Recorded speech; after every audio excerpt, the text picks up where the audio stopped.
Hi everyone and welcome back to my channel. In today's video I'm finally going to be showing you how to crochet my famous millennial jumper, which is obviously what I'm wearing right now. It is a beautiful oversized puff sleeve, slightly cropped jumper. It is very easy to adjust, so if you don't like it cropped and you do want to make it a little bit longer, it is very easy to add extra length. It is worked from the top down, so you can try it on as you go. It is honestly just the most dreamy, timeless jumper. The reason I have taken so long to release this video is because I have released my very own line of yarn and I wanted to rewrite this pattern and release the video using my very own yarn. So here we are. This video is for the new and improved version of the millennial jumper pattern. I will link the pattern down below because before we get started you will need to go and get the written pattern, because obviously you will need to know all the details for your chosen size. If you are coming here because you've downloaded the older version, the version that doesn't use the source of fiber yarn, you will still be able to follow along with this video and it will still give you guidance, but you may find there are just a couple of things that might be a little bit different. So just keep that in mind if you are using the older version of the pattern. So anyway, go and download the written pattern before we get started. Now once you've done that, you want to get all your materials ready. So for this pattern you are going to need a 4mm crochet hook, a 5mm crochet hook, and of course your yarn. Now in this video I am of course going to be using my very own line of yarn, which is the Source of Fiber Dirty DK. This is equivalent to an 8-ply or of course a DK weight yarn, and I am using the color Rooster, which is this beautiful vibrant orange color which I'm absolutely loving at the moment. You can of course use any yarn or any color that you like. If you would like to purchase the Source of Fiber Dirty DK, I will leave a link down below in the description. Now I would recommend you go and familiarize yourself with the lemon peel stitch before we get started on this pattern as well. If you're not already aware what the lemon peel stitch is, it is basically made up of alternating single crochets and double crochets. It is very easy. Now as far as skill level goes, I would recommend this jumper to an advanced beginner to intermediate. And what I mean by that is if you have never picked up a crochet hook before, or if you've never followed any kind of crochet pattern before, I probably wouldn't recommend this jumper. But if you have followed some basic patterns before and you are familiar with basic crochet stitches, so that being the single crochet, the double crochet, the slip stitch and the chain stitch, I think you will be able to manage making this jumper. And I should also mention that this pattern is written in US terms, so when you hear me referring to stitches and things in this pattern, please know that I am using US terms. If you're wondering what this is just my microphone, not part of the jumper, so I just wanted to clarify that in case you're like, what the hell is that? But anyway, without further ado, let's get into the pattern.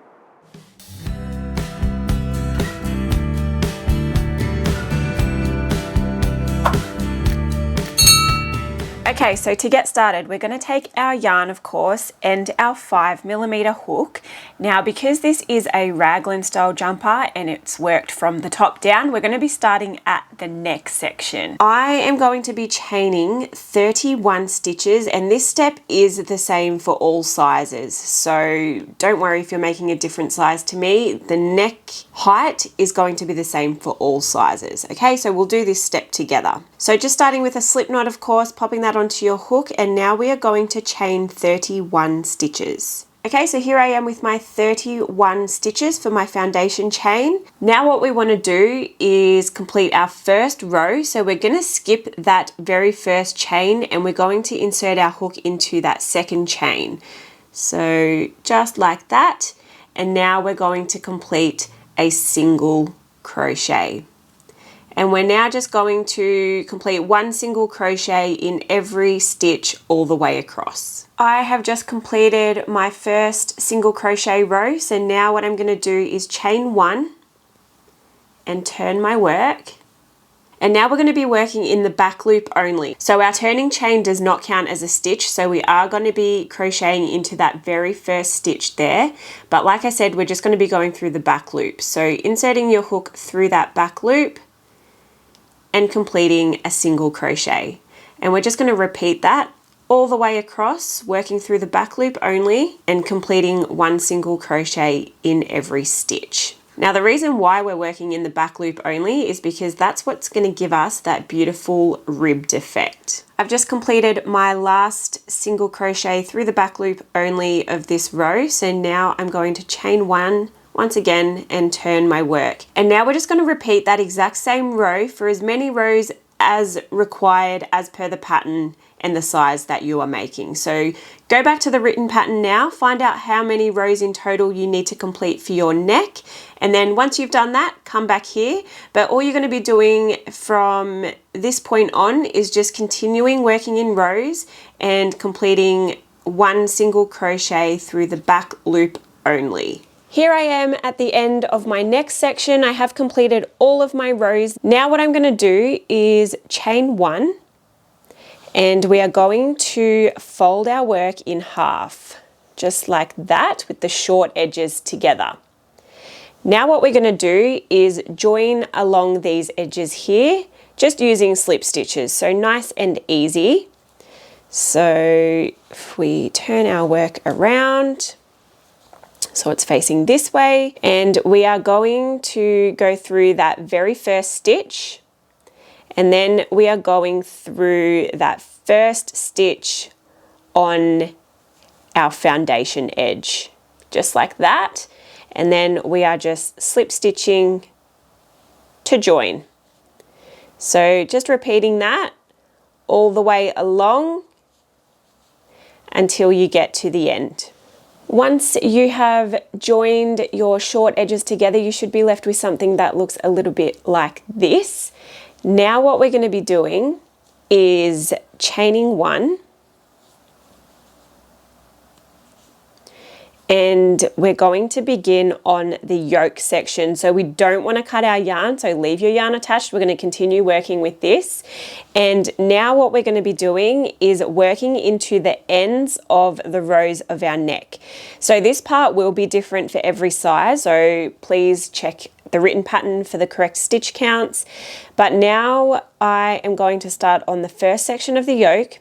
So this is our setup round. This is going to set us up for the rest of the yoke. So what we want to do is in the lemon peel stitch, which of course is just alternating single crochet and double crochets, we are going to work into the ends of these rows, and I'm going to complete 14 stitches for this first section. So that's 2, 3, 4, and we're just repeating that until we have as many stitches as we need before our first chain 2. All right, so now I am up to my first chain 2. So 1, 2, and now we are just continuing in the same stitch pattern. So you do not need to restart your stitch pattern from here. So I've just finished on a double crochet before my chain 2. So now I'm just going to continue with a single crochet. But if you finished on a single crochet, you would then just continue on with a double crochet. You do not need to restart the stitch pattern after the chain 2. So now we are just continuing on with the next part until we get to our next chain 2. So here I am at my second chain 2, so 1, 2, and then once again just continuing on in the lemon peel stitch from where we left off before the chain 2. And again, your stitch counts will just depend on what size you're making, so please refer to the written pattern for those instructions. I'm just going to finish this row now, so you're just repeating that exact same technique all the way around until you get back to where we started. Okay, so here I am at the end of the very first row of my yoke. So you should have 4, I guess, corners where our chain 2s are. Now to finish off this row, we are going to slip stitch into that very first single crochet that we completed. Then we are going to chain 1 and turn our work. It's very important that you turn your work, because if you don't, number one, your increases are going to look uneven, so you'll end up with a kind of lopsided jumper. It won't be symmetrical, but you also won't get that beautiful texture of the lemon peel stitch. It will be flat and smooth. It won't look as good. So please, please, please make sure you are turning your work. It's very, very important. Now, what is also very important to remember is we just slip stitched to join our previous round, which means this little, I guess, stitch, or what looks like a stitch here, isn't actually a stitch. That is our slip stitch that we just completed to join our previous round.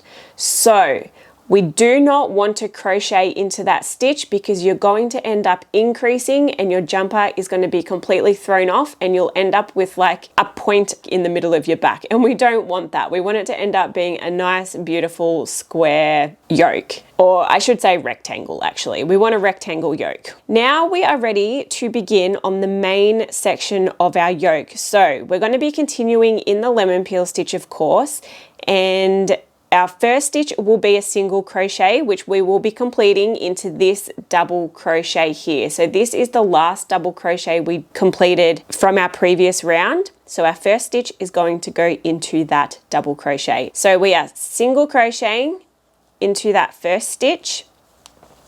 Then we're completing a double crochet, and we're repeating that until we get to our chain 2 space. Here I am at my first chain 2 space. The stitch I finished on was a single crochet. So we are going into this chain 2 space with a double crochet, just like that. Then we are chaining 2.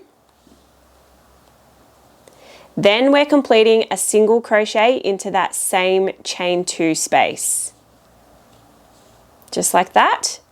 And now we should be back on track to continue with that stitch pattern. So I've just completed a single crochet in that chain 2 space. So I'm now completing a double crochet into that first stitch of the next section.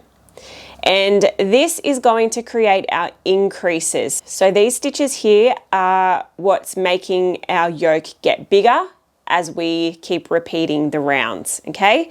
So now we're going to do that exact same process, just repeating, working in the lemon peel stitch until we get to our chain 2 space. Once you have reached the next chain 2 space, we're doing exactly what we just did. So I have finished on a single crochet, so now I'm completing a double crochet into that chain 2 space. I'm now going to chain 2 and complete a single crochet into that chain 2 space. Now I'm ready to continue on with my double crochet in that next stitch. All right, and we're just going to repeat that process until we are back to where we began. So I'm going to finish this round off now, and I will meet you at the end to join. So here I am back where I began. I have now completed round 2 of my yoke. So now what I'm going to do is, again, we are slip stitching into that first stitch to join. Then we are chaining 1 and turning our work. And we are going to be repeating that exact same process for the amount of rounds needed for the size you're making. So again, please go and refer to the written pattern for your row counts. But now I'm going to go ahead and finish my yoke, and I will meet you back here once it's done. All right, I have now completed my yoke section. So you should have something that's looking a little bit like this. Now, I haven't finished off my final round yet, so I'm going to do that now with you guys. So I've completed my last stitch here, and now of course I am going to be doing a slip stitch to join the round. we're going to chain one once again and turn our work just like we have been. Now we're not cutting the yarn, because now what we're going to do is join our yoke to create the armholes, and then we're going to continue working on the body section. All we're going to do is continue working just like we have been until we reach our very first chain 2 space. I have now reached my first chain 2 space. I've completed my last stitch before the chain 2 space, so we're not actually going into that space in this step. Now what we're going to do is chain. For me it is 4 stitches, but this number will vary from size to size, so please check the written pattern for the correct chain numbers. So I'm chaining 4, so 1, 2, 3, 4. Now we're going to fold our jumper in half, just like this. You want the 2 long edges sitting on top of each other. I've chained 4 here. Now what I'm going to do is taking this next edge here, we're going to continue crocheting along this long edge here. So finding the stitch after that chain 2 space, we're going to continue in the stitch pattern. So for me, this first stitch after the chain 2 space is a single crochet. So I know I need to complete a double crochet into that stitch. So just going ahead and completing whichever stitch you need to into that first stitch there. Just like that. And now we're just continuing in the stitch pattern until we get to the next chain 2 space. Here I am at my next chain 2 space, so now we're just going to be doing the exact same as we did on the other side. So I'm going to chain 4. Again, this number will be different for everyone depending on the size you're making.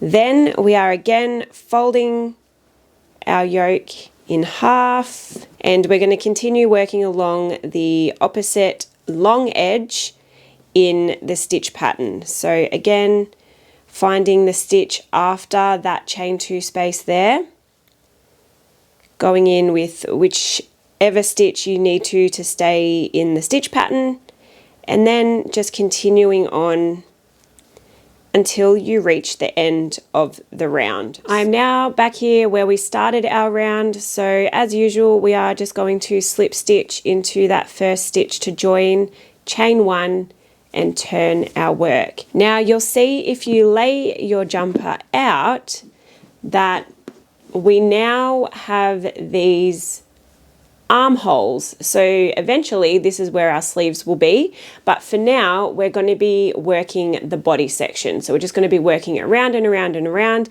until our body is the length that we desire, or the length that is in the written pattern. So to get started on the body, we're just going to work in the stitch pattern until we get to those chains that we just completed for our sleeves. There's nothing too crazy that goes on here, but I'm just going to do this first one with you guys so you know what to do once you get to those chains. Okay, so here I am at the chains where we joined our yoke. Now all you're going to do is continue working in the stitch pattern, but you're going to be going into the chains rather than stitches. So I've just completed a single crochet, so now I know I need to complete a double crochet. And again, this stitch pattern may be different depending on what size you're making, so just continue in the stitch pattern that's relevant to you. Now I'm doing a single crochet and a double crochet, and for me that is the last chain. So now what you're going to do is just continue on in the stitch pattern,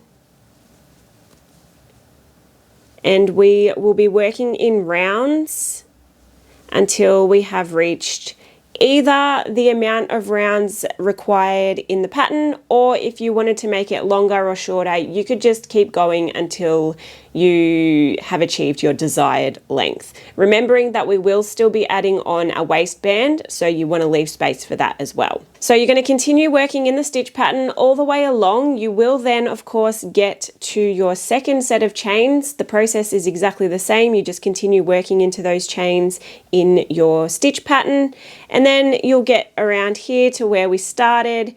You'll be slip stitching to join, chain 1, turn your work and continue working in rounds. Once you have completed your body section, come back here and I will show you what's next. All right, here I am at the end of my body section. Now at this point, I do recommend going and trying on your jumper and just testing out the length. You may want to add extra length, so if that's the case, please feel free to just repeat that round until you have reached your desired length. And the same goes if you want to make it shorter, you would just stop earlier.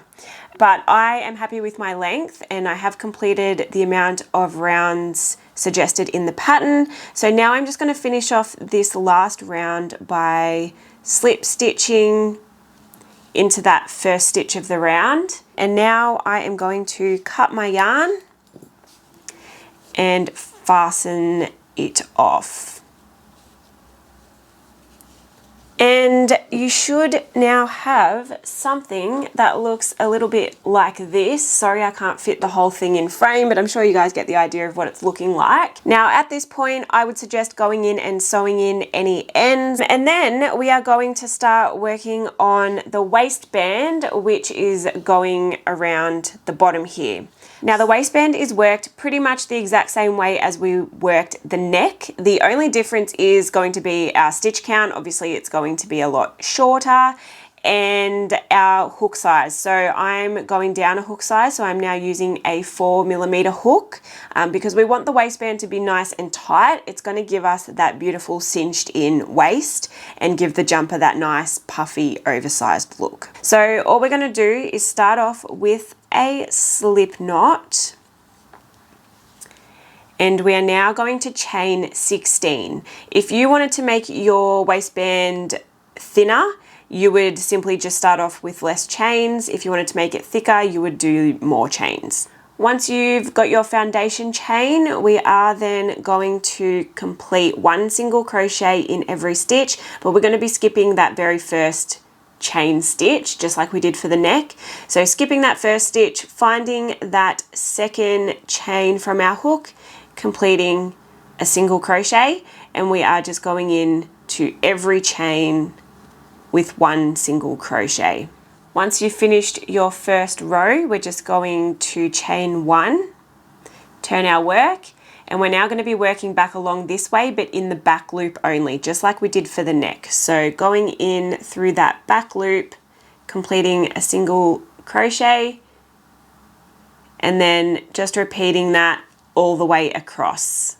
Here I am at the end of row 2. I am now going to chain 1, turn my work, and we're going to repeat that row until we have completed as many rows as recommended for our size in the written pattern. So again, just going in through the back loop only with 1 single crochet in every stitch.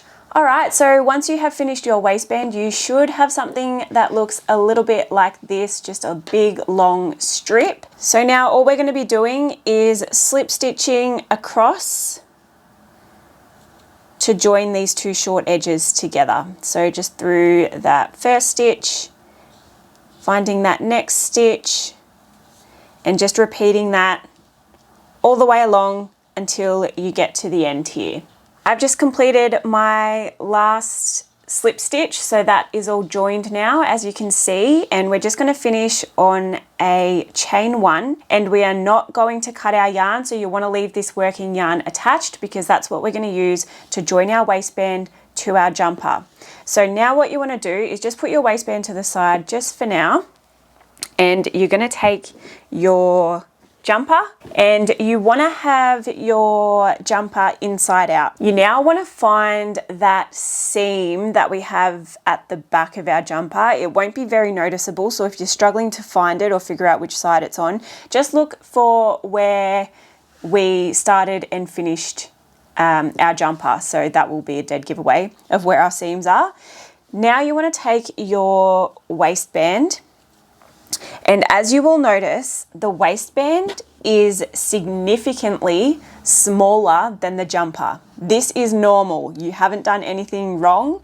This is correct, because what's going to happen is when we attach this waistband it's going to cinch in the bottom of our jumper, which is going to give us that beautiful puffy look. So it'll be nice and kind of fitted around the waist, but then the rest of the jumper will be nice and beautifully oversized. Okay, so if you're looking at your waistband thinking, oh my God, it's tiny, don't worry, it's meant to be like that. It's probably the most common question I get about this pattern is, oh my God, my waistband is too small. No, it's not. It's meant to be like that. And I'm going to show you how to attach it because I get lots of questions about this as well. Now, a little tip before we get started to help us stay on track is to find the halfway point of your waistband. So we've got our seam here and we're just going to find the opposite side basically, so the halfway point, and we're going to place a stitch marker in here.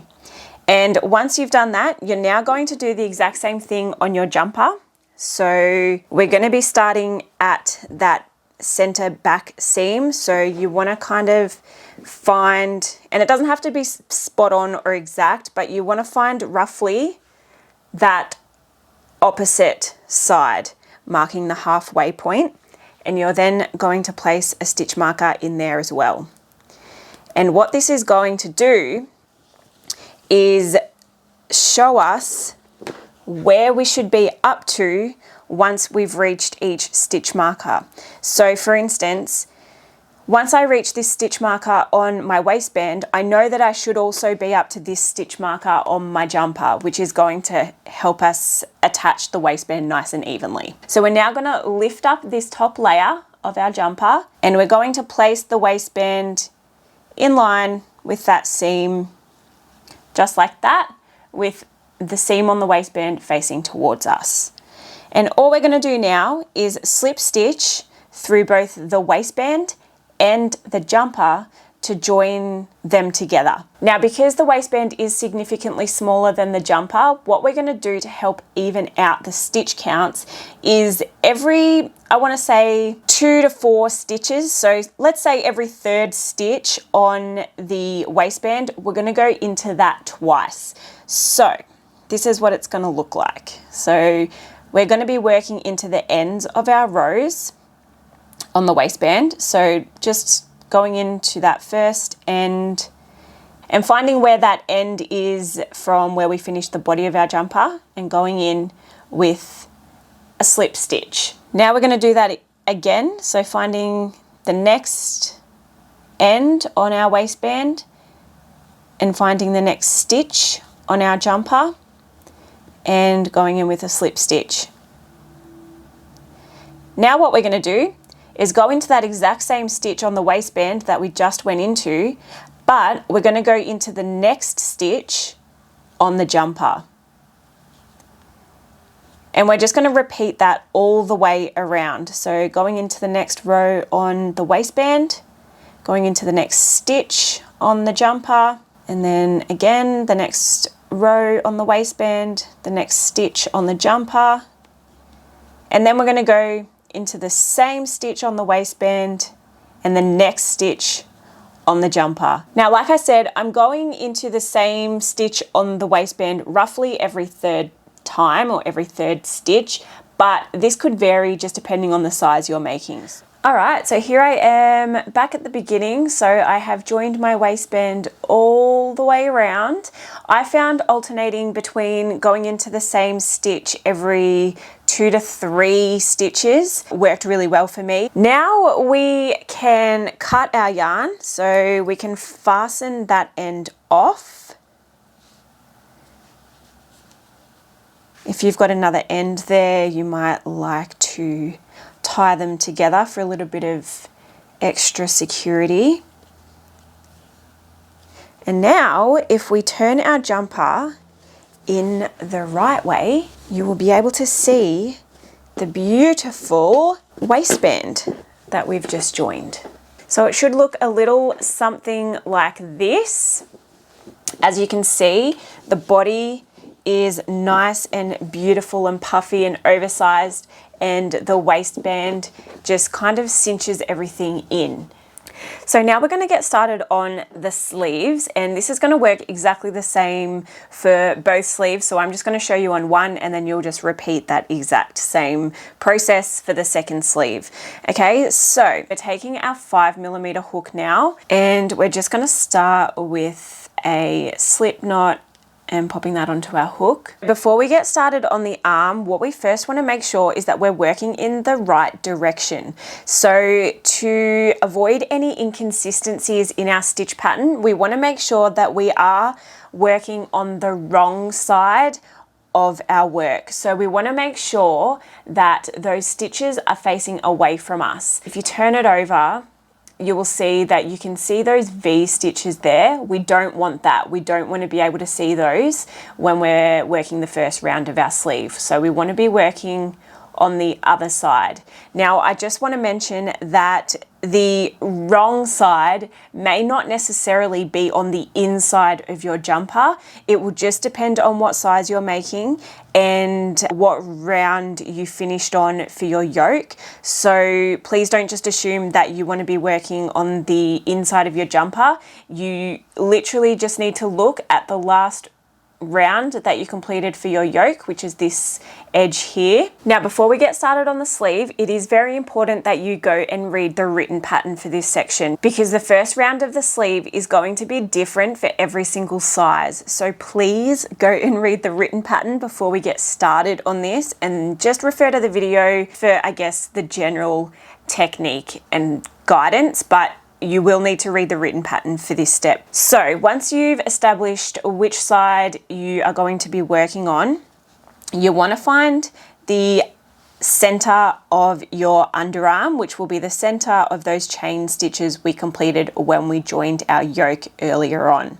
Okay, so if you're like me and your wrong side is on the inside of your jumper, you're going to have to turn your jumper kind of upside down so your underarm will be at the top like this. So finding the center of your underarm, and we are joining with a single crochet. Just like that. Now in that next stitch, we're going to complete a double crochet.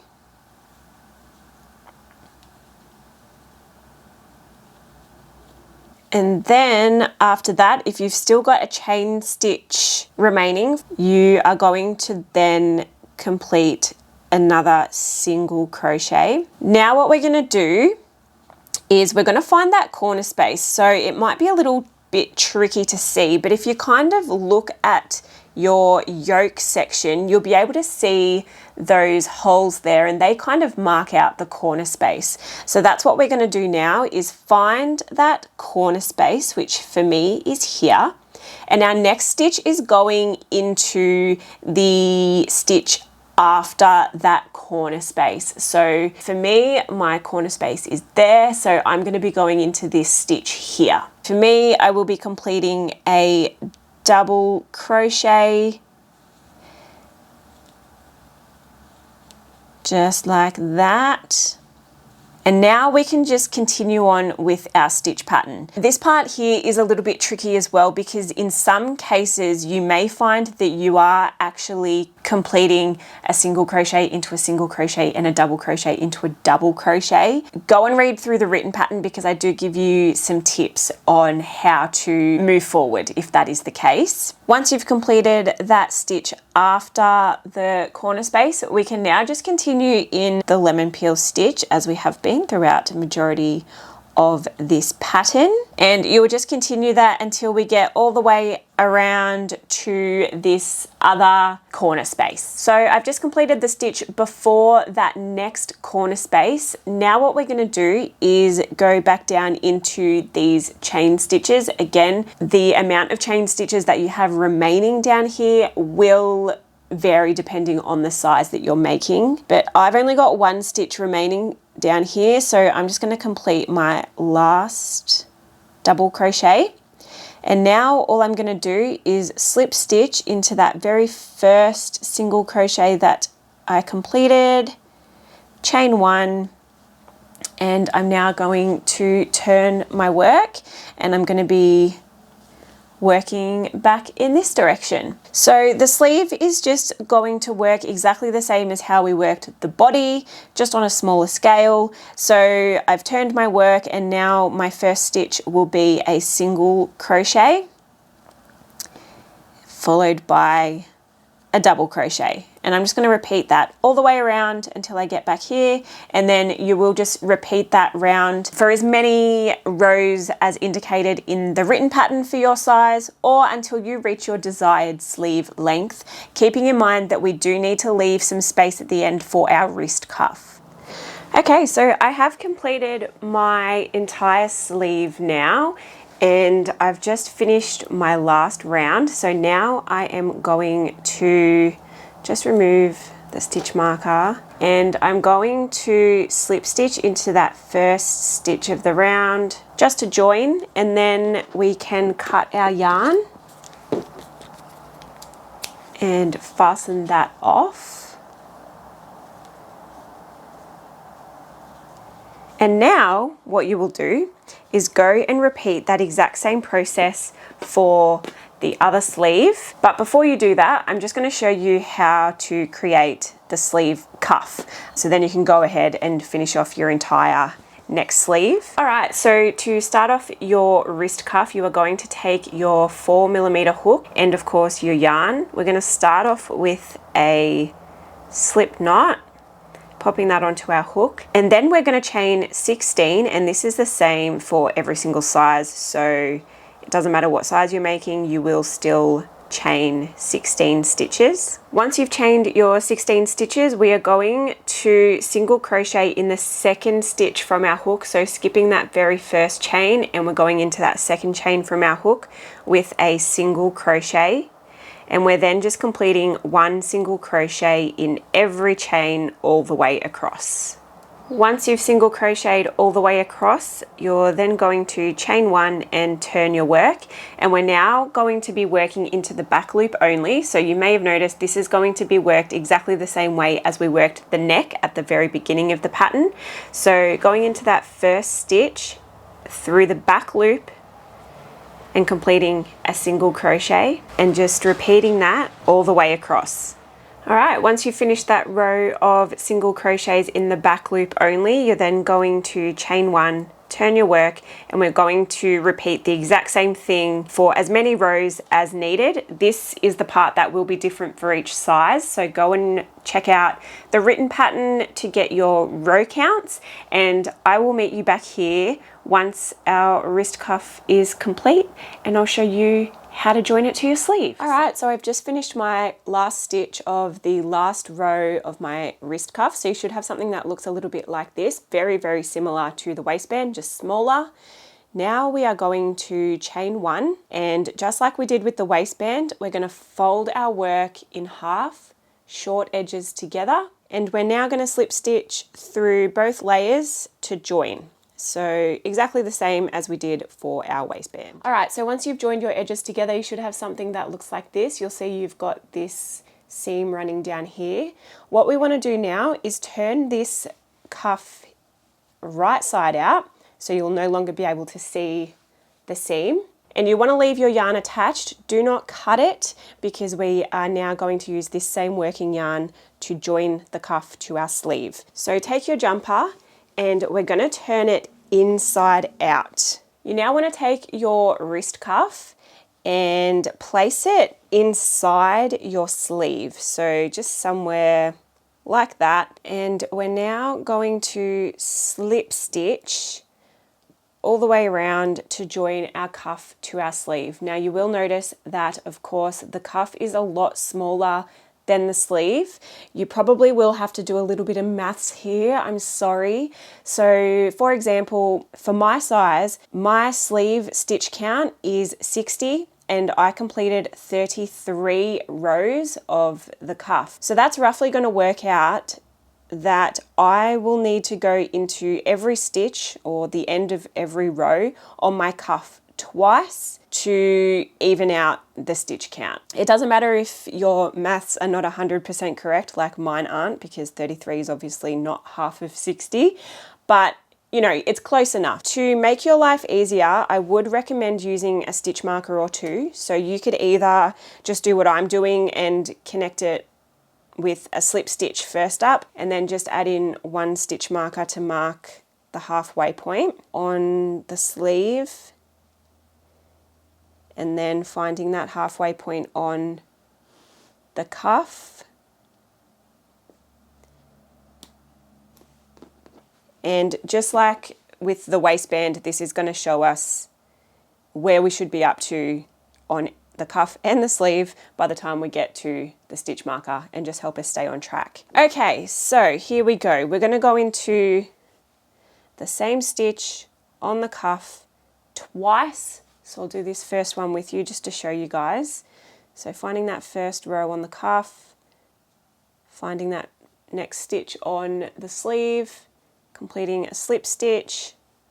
Then we're going to go back through that same stitch on the cuff, but go to the next stitch on the sleeve. And we're just repeating that all the way around until your cuff is completely joined. So go ahead and finish that, and I will meet you back here. Here we are, our cuff is now completely joined, as you can see. So we can now cut our yarn and fasten that end off. We can now turn the sleeve back in the right way, and voila! Look at that amazing, beautiful puff sleeve that we've got going on here. So now all we need to do to complete our jumper is repeat that entire section again. So we want to come over here and complete our second sleeve and our second cuff, and then we are done. So I'm going to do my second sleeve off camera. Obviously I don't need to show you guys that again. So go finish your sleeve and then come back here and we'll have a look at the finished result. Well, there you have it. You are now the proud owner of your very own millennial jumper. You should now have something that looks a little bit like this. Thank you so much for watching and following along with this video. I hope you love your jumper, and I really hope it's something that you have in your wardrobe for many, many years to come. Please don't forget to give this video a thumbs up if you did enjoy it, and if you haven't already, please don't forget to subscribe to my channel and turn on your notifications so you will be notified of all my future videos. Thank you so much for watching, and I will see you next time. Bye!